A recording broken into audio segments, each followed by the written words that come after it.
오늘 본문은 여호수아가 죽기 직전에 남긴 유언입니다. 여호수아는 몇 살에 죽었을까요? 110살에 죽었습니다. 이스라엘 백성들이 가나안 땅에 들어가서 6년간 전쟁을 했죠. 6년간 전쟁을 하고 가나안 땅을 12지파에게 골고루 나눠줬어요. 그리고 그 12지파에게 땅 나눠주는 게 끝남과 동시에 110세가 된 여호수아가 죽습니다.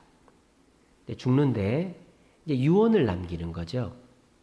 유언을 남기는데 여호수아가 이렇게 말합니다. 첫 번째로는 이렇게 말합니다. 9절에 보시면 오늘까지 너희에게 맞선 자가 하나도 없었다라고 되어 있어요. 오늘까지 너희에게 맞선 자가 하나도 없었다. 그렇죠. 가나안에 있는 7족속 그리고 그 7족속이 만든 수십 개의 나라들이 있었습니다. 그런데 이스라엘 백성들은 그들과 싸워서 아이성 전투를 제외하고는 단 한 번도 진 적이 없습니다. 맞설 자가 없었죠. 40개가 넘는 가나안 땅에 있는 나라들을 일일이 점령하려면 100년도 부족할 것입니다. 그런데 하나님의 도움으로 맞설 자가 없어서 6년 만에 전쟁을 끝낸 것입니다. 자, 그렇게 해서 가나안 땅은 전쟁이 끝났어요. 그리고 10년 동안 평화가 유지가 됐습니다. 자, 그러면 이제 이스라엘 백성들은 편안하고 행복하게 살면 되겠죠. 그게 아니라 이 말이에요. 10절에 뭐라고 되어 있습니까? 너희 중에 한 사람이 1000명을 쫓으리니, 이런 말씀이 있습니다.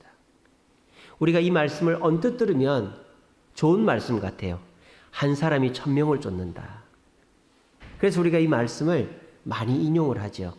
그래서 우리 이렇게 경기에 나가는 사람이나 또는 무언가 시합에 나가는 사람한테 이 말씀을 이제 이렇게 문자로 보내기도 합니다. 한 사람이 1000명을 쫓을 것이다. 근데 이 말씀은요, 그렇게 좋은 말씀이 아니에요. 왜 그런지 아십니까? 아이고, 목사님, 한 사람이 1000명을 쫓는다는데 그게 왜 안 좋아요? 자, 그런데 이스라엘 백성들은 지금 1000명을 쫓고 싶은 마음이 있을까요? 없을까요? 없어요. 왜? 전쟁은 끝났으니까. 게임 오버. 다 끝난 거예요. 이제 이스라엘 백성들은 전쟁하기 싫어요. 모든 게 끝났다고 생각하고 있는 거예요. 근데 하나님은 너희들이 1000명을 쫓아내야 된다. 그런데 내가 도와주면 한 사람이 1000명을 쫓아낼 수 있다. 이렇게 얘기하는 거예요. 바꿔 얘기하면 뭡니까? 너희들이 쫓아내야 사람이 적다 많다? 많다라는 거예요. 그러니까 이 말씀을 아무 생각 없이 들으면 야, 좋은 말씀이다. 한 사람이 1000명을 쫓아낸다네. 그만큼 내가 힘이 세단 말이겠지? 이렇게 들리겠지만 이 이스라엘 백성들이 처한 상황을 보고 들으면 아직도 전쟁이 남아있다는 뜻이죠. 그래서 너희들이 한 사람이 1000명을 쫓아낼 정도로 아직까지 싸워야 될 적들이 곳곳에 산과 골짜기에 숨어있다 이 말이에요. 그런데 그 1000명을 너희들이 쫓아낼 수 있는데 누가 도와주면 쫓아낼 수 있다? 10절 끝에 보면 여호와 그가 너희에게 말씀하신 것 같이 너희를 위하여 싸우실 것이다. 하나님이 싸워주시기 때문에 너희 한 사람이 1000명을 쫓아내는 것이 가능하다라고 말씀하고 있는 것입니다. 한 사람은 싸움에서는 이길 수 있습니다. 그런데 전쟁에서는 이길 수가 없죠. 아무리 무술을 잘하는 사람도 한 10명, 20명하고 싸워서 이길 수 있어도 군대랑은 싸워서 이길 수가 없는 것입니다. 왜? 싸움이라는 것은 혼자 해가지고는 오래가지가 못하기 때문입니다. 지금 우크라이나 전쟁이 그렇죠. 러시아는 일주일이면 키이우를 점령하고 전쟁을 끝날 줄 알았어요. 근데 지금 2주가 지나고 지금 전쟁이 계속 늘어지고 있잖아요. 그러니까 지는 쪽은, 불리한 쪽은 누굽니까? 누구죠? 러시아잖아요. 왜 그렇습니까? 러시아는 군대도 많습니다. 무기도 강합니다. 그렇게 해서 압도적인 화력과 군사력으로 한 번에 밀어붙였습니다. 근데 왜 러시아가 지고 있을까요? 도와주는 사람이 없기 때문이죠. 러시아가 중국한테 도와달랬다가 중국이 거절을 했습니다. 러시아가 요즘에 기름값이 올라가니까 전쟁을 한 거예요. 왜 기름값이 올라간 줄 아세요? 미국에서 더 이상 기름을 안 팝니다. 트럼프 때는 세일 오일이라고 해서 땅에 있는 암석층에 갇혀 있는 기름을 수압으로 뽑아내는 공법을 통해서 기름을 생산했단 말이야. 그래서 러시아의 기름값이 전 세계 기름값이 똥값이 됐다 이 말이죠.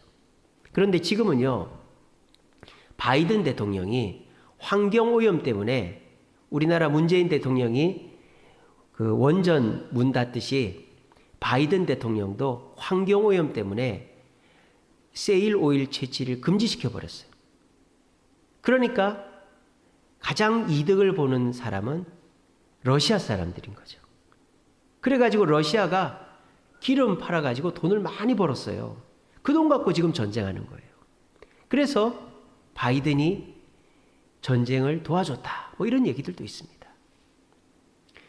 그러니까 러시아는 자기가 모아둔 돈만 갖고 전쟁하는 거죠.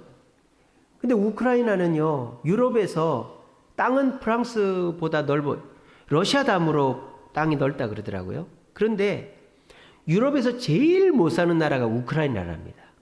참 희한하죠. 유럽의 빵 공장이 우크라이나랍니다. 그만큼 땅이 비옥하고 밀이 많이 나는데 우크라이나가 유럽에서 제일 못 산대요. 왠 줄 아세요? 부정부패가 너무 심해가지고 막 챙겨 먹는 놈들이 많아가지고 그래서 외국에서도 적극적으로 군대를 파견을 안 하잖아요. 그런데 그렇게 몹쓸 정치인들이 있는 우크라이나라도 가만 보니까 이 정치인들이 도망을 안 가고 싸우더라는 거예요. 그러니까 외국에서 도와줍니다.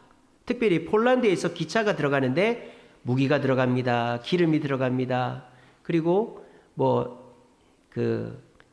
식량이 들어갑니다. 그리고 그것만 하는 게 아니라 유럽에 미군 기지가 있단 말이에요. 폴란드에도 있고 러시아에도 독일에도 있고 그 미군 기지에 있는 레이더가 러시아 비행기가 뜨면 가르쳐 주는 거예요. 그래가지고 우크라이나 비행기는 높게 날다가 러시아 비행기가 지나갈 때 내려와가지고 맞춰버리는 거예요. 그래서 러시아 비행기를 우크라이나 비행기가 엄청 많이 잡았다는 거 아니에요.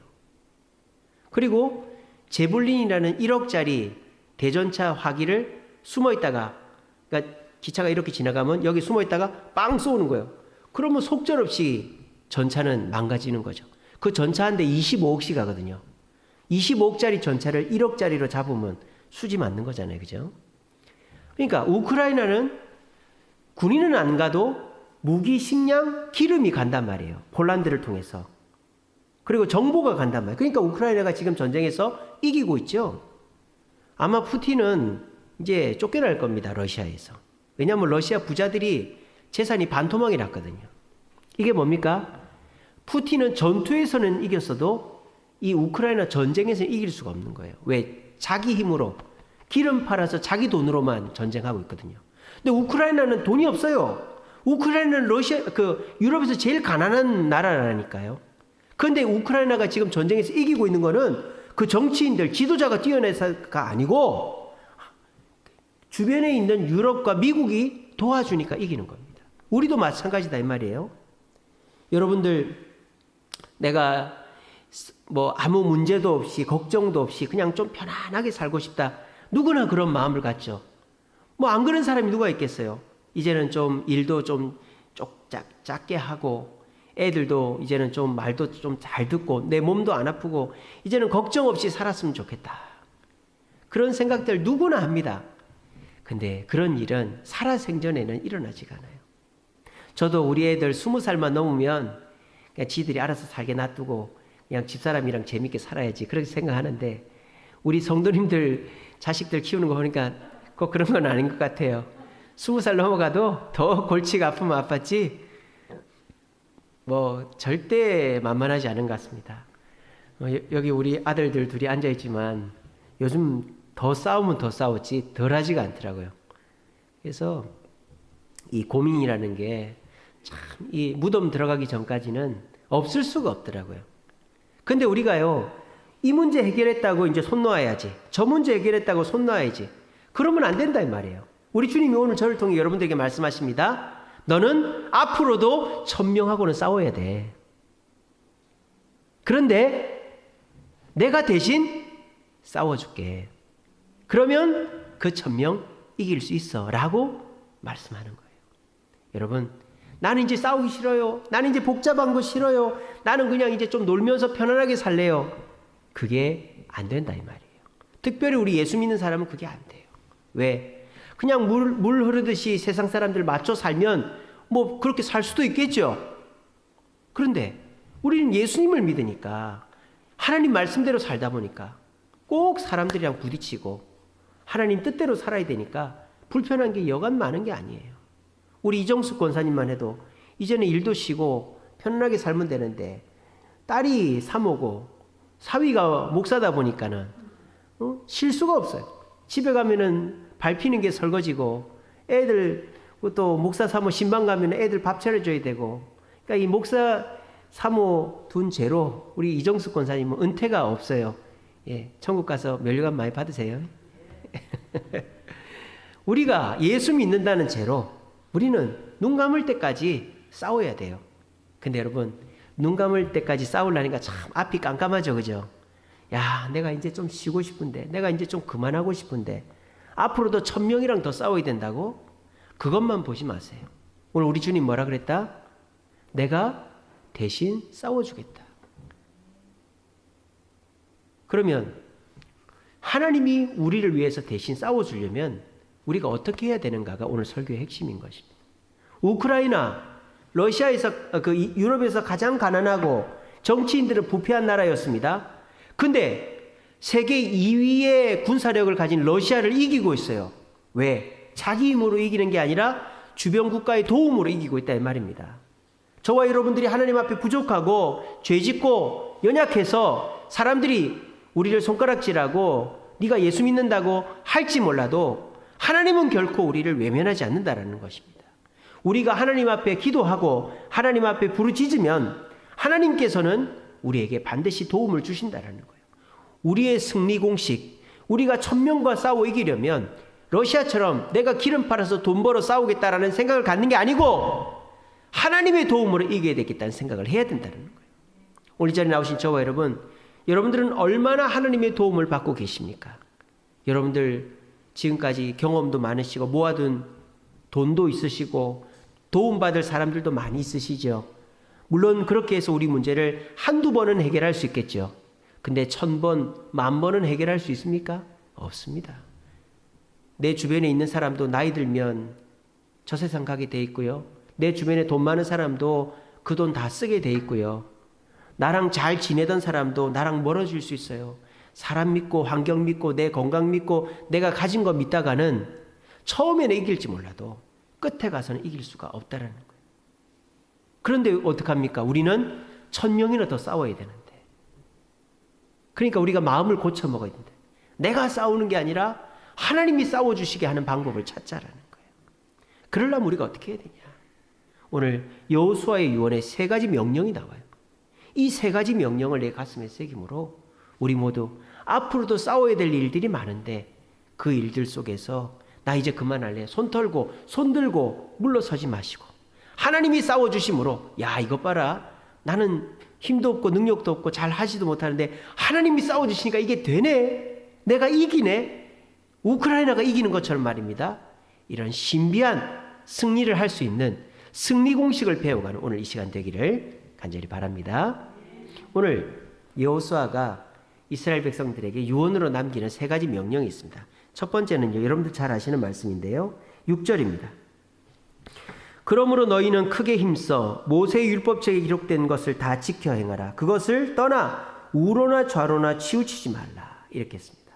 우로나 좌로나 치우치지 말라. 이 말만 딱 들으면 아니 우리는 하나님께 치우쳐야지 우로나 좌로나 치우치지 말라는 말은 또 뭐야?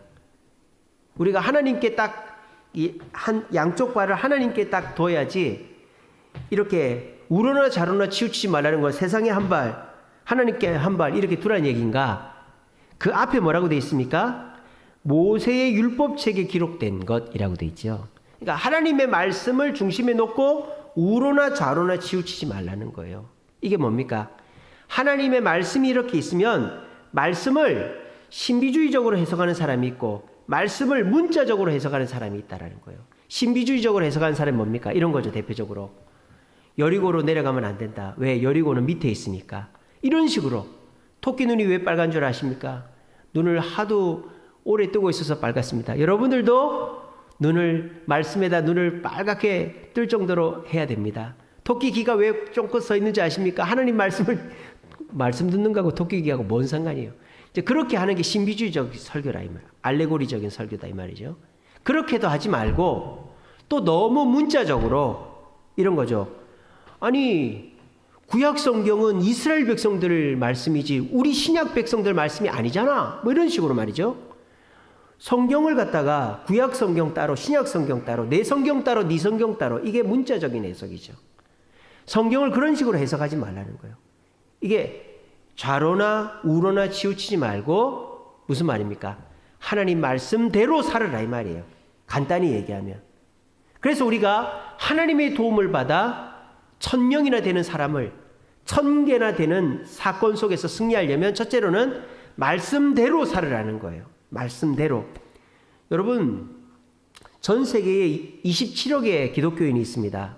그런데 그 중에서 하나님의 은혜를 받고 살아가는 성도들은 많지 않아요. 예를 들자면은 지금 러시아나 유럽 쪽에 정교회가 있습니다. 이 정교회는 하나님의 말씀보다 사람의 말, 교회의 결정이 더 중요해요.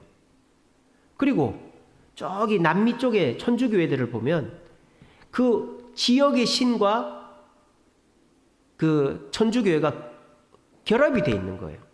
그래서 제가 전에 한번 말씀드렸잖아요. 페룬과 어느 광산에 가니까 광부들이 천주교 하나님도 믿는데 그 탄광에 들어갈 때는 그 산의 신을 믿는다.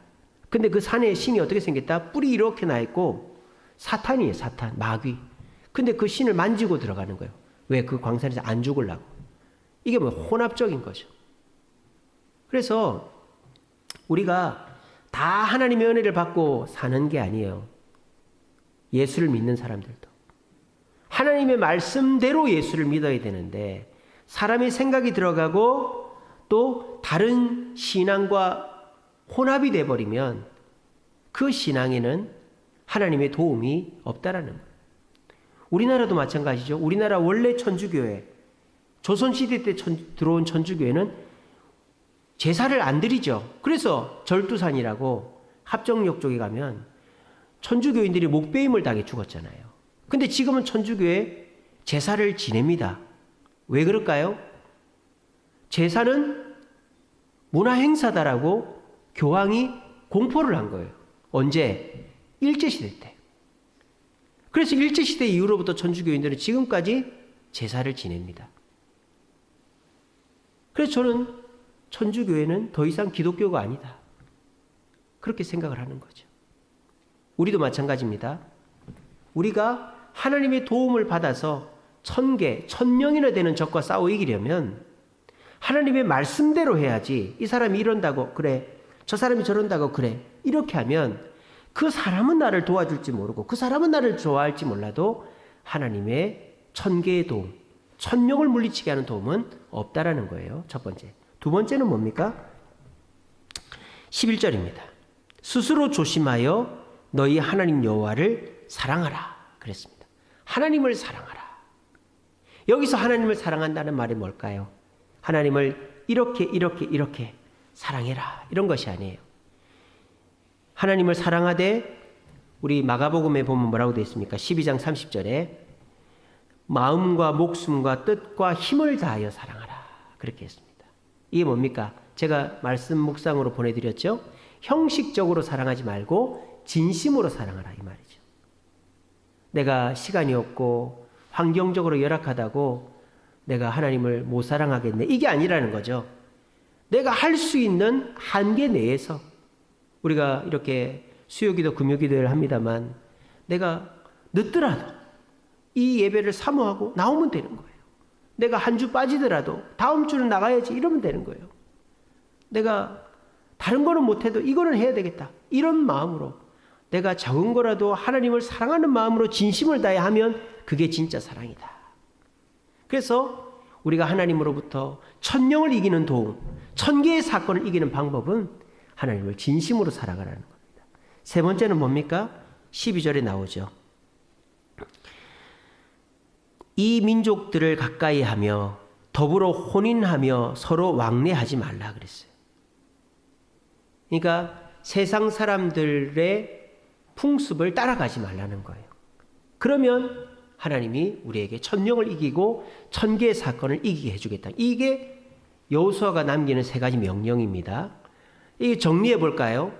그러면 우리가 어떻게 하면 하나님의 도움을 죽을 때까지 받아서 죽을 때까지 승리할 수 있느냐? 첫째는 말씀을 좌로나 우로나 치우치지 말고 말씀대로 살아라. 사람한테 맞추지 말고. 두 번째는 하나님을 사랑하되 내 형편 따라라.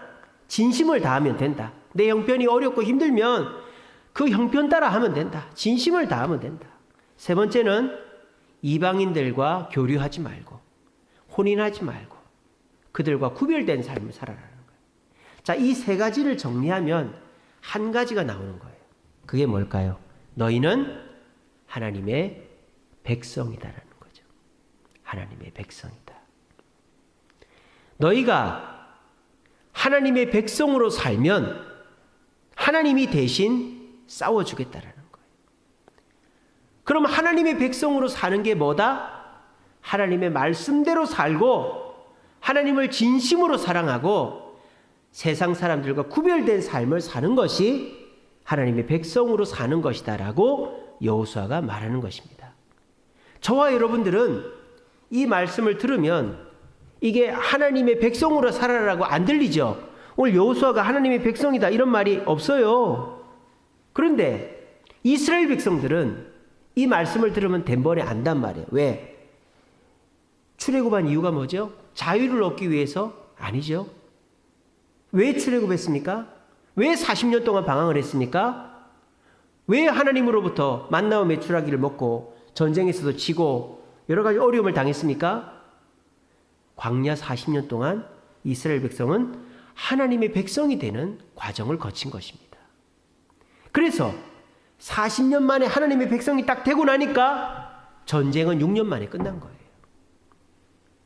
그래서 이미 그거를 경험한 이스라엘 백성들이기 때문에 지금 여호수아가 말씀대로 살아라, 하나님을 진심으로 사랑해라, 이방인들과 교류하지 마라, 이것이 무엇을 의미하는지를 다 안단 말이에요. 무엇을 의미한다? 하나님의 진정한 백성이 되라는 것으로 이스라엘 백성들은 이해를 하고 있는 것입니다.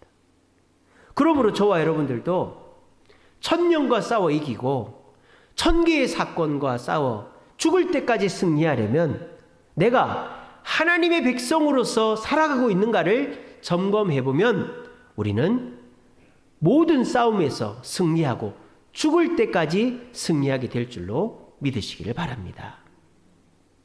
신약의 백성들도 마찬가지입니다. 우리 예수님께서 이 땅에 오셔서 12제자를 남기시고 그 12제자가 지금 27억의 인구를 만들었습니다. 기독교인을 만들었습니다. 우리는 왜 교회를 나올까요?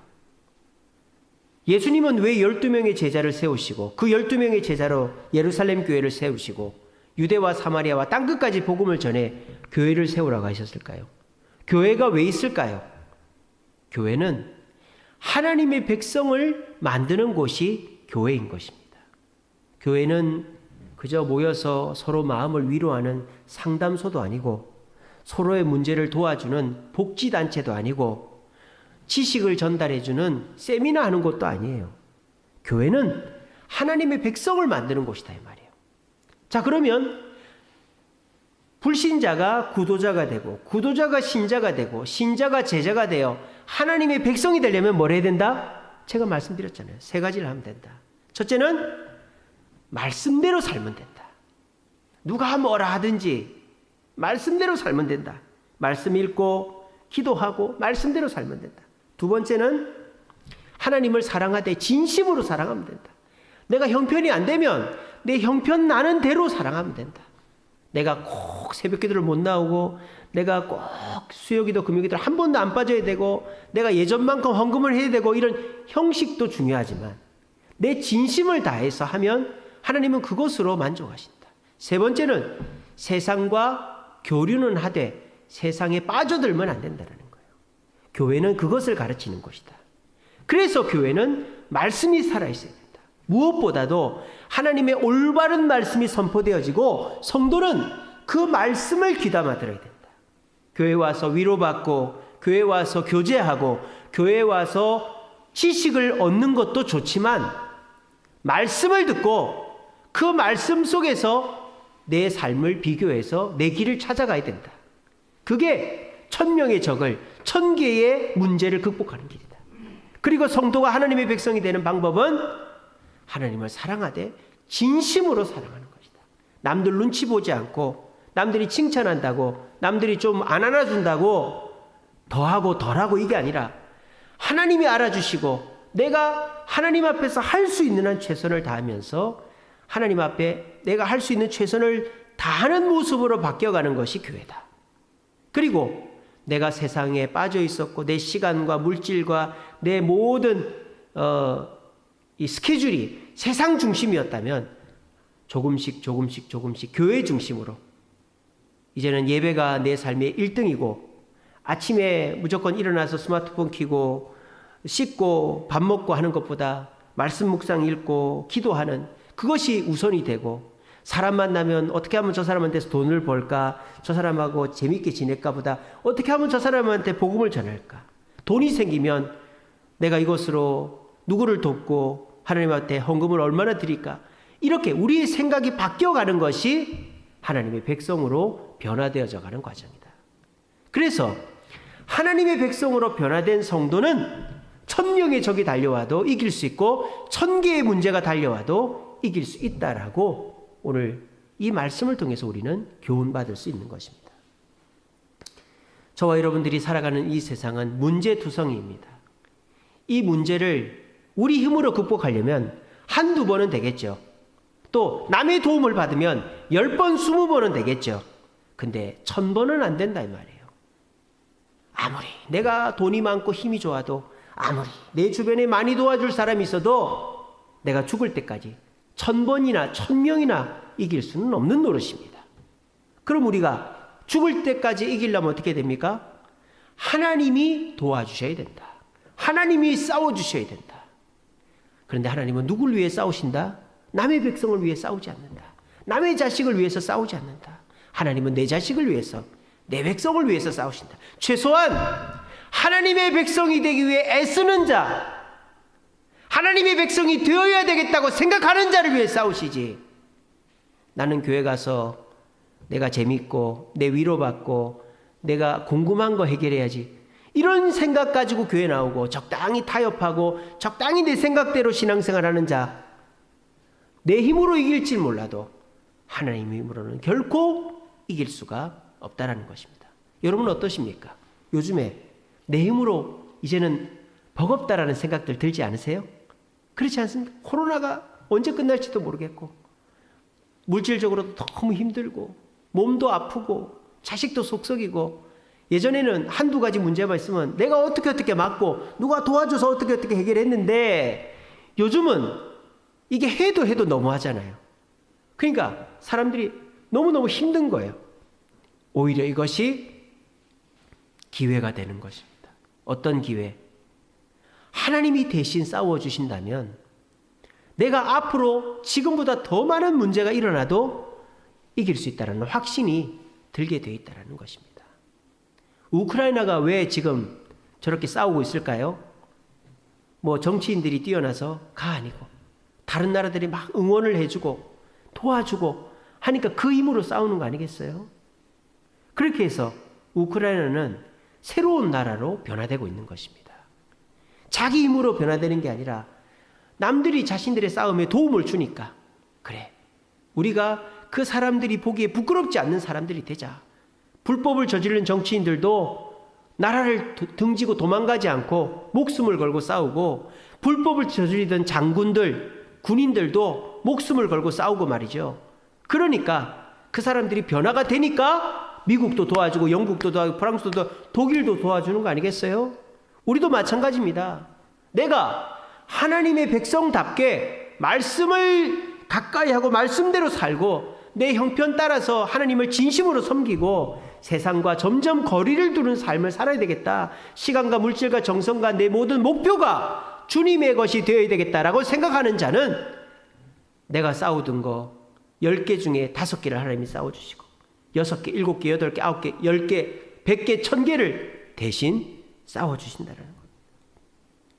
이것이 이 감당할 수 없는 이 코로나 이후의 이 세상 속에서 우리가 살아가는 방법이다라는 것입니다. 요즘은 정말 미치지 않고서 우울하지 않고서는 살 수가 없는 세상인 것 같아요.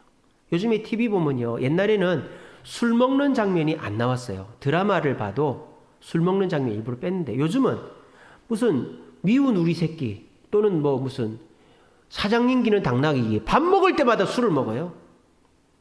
요즘은 아예 대놓고 술을 먹어요. 그만큼 사람들이 술 안 먹고는 맨정신에 잠을 못 자고 술로 마음을 달래는 거예요. 왜? 대책이 없거든요. 요즘 세상은.